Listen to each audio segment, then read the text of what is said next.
I came down here yesterday to the immigration services and asked what is the legal route, what is the legal path, and there is one. A lot of people are choosing it, but it's fear-based messaging that Mr. Oberweis is engaged in that's causing a lot of people to hide in the shadows instead of seeking the legal route to becoming a U.S. citizen. So if anybody has questions for myself and Mr. Monroe, or go ahead. We'll be happy to take them. The question is, what do I think of Mr. Oberweis's plans for increased border security? And he's talking about, as item 1 on his literature is, the idea of a fence protecting our northern and southern borders. This is all political speak. That 1 does not address the problem, and 2, it's my fundamental belief that the immigration debate should be completely separate from the idea of national security. Now I know he's framed it in a national security light here, but at the same time I think he's trying to blur the issues and they should be separated. If we are going to pursue national security, which I think we should, to keep our ports, airports, and northern and southern borders free from terrorists, then we should pursue that. Now the job of Congress, of course, is to fund that effort. It's not to enforce that effort. It's not to enforce immigration laws on the books. Our job is to rewrite the laws, to make sure that there's an efficient path towards citizenship, and write any necessary laws to make sure that we have secure borders. Is immigration going to be, is this going to be the big issue for this race?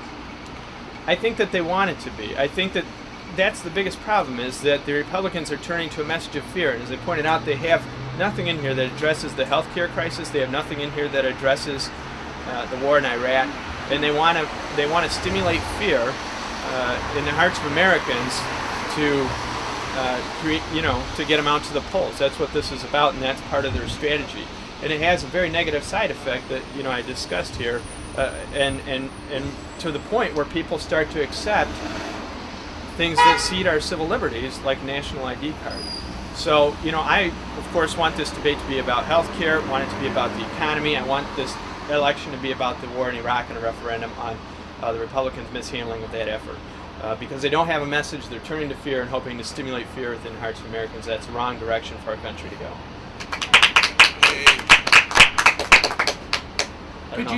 Could you comment on Dennis Hastert's cutting and running from his congressional seat and his responsibility to the 14th Congressional District? Well, Dennis Hastert's choice to retire, if it was for medical reasons, I think it would be understandable.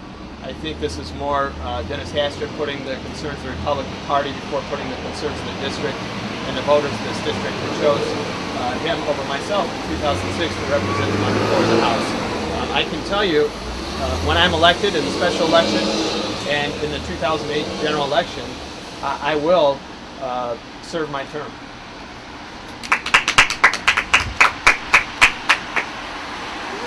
Do you think a special election helps you at this point? I think a special election gives the voters an opportunity to choose a new course, not only on immigration, but on Iraq, someone who has served in the Middle East, and who can provide leadership, because there's no leadership on the floor of the House. This is just like the immigration debate.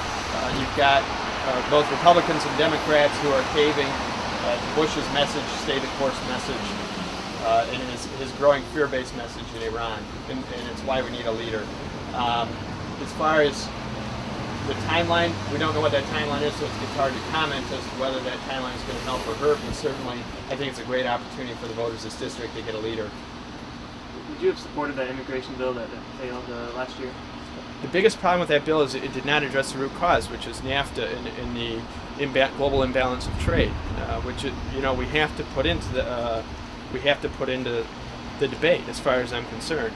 And I've said on the record that I will not vote for a bill that doesn't address that root cause, the global trade imbalance. And I think it's actually a way to unify and get the votes necessary to move a comprehensive immigration bill forward that does all the things that I talked about. Mainly levelizing the economies of Mexico and America and China and America to go back to an economy where we have a made in America economy, as I stated, where we're not trying to look for cheap and export cheap labor and find cheap labor, but we're creating markets for our goods.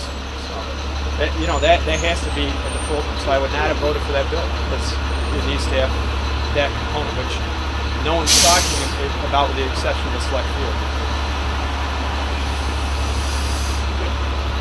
Any further questions? Any questions for Arthur or Bertha? I learned a lot about immigration the other day. You know that most people go through FBI. Well, you have to go through an FBI check already, and this is one of the things that, again, you know,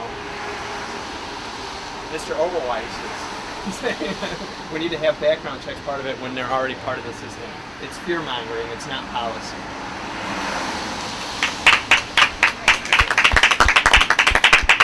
Thanks for coming out. I appreciate you guys being here. Don't sound quite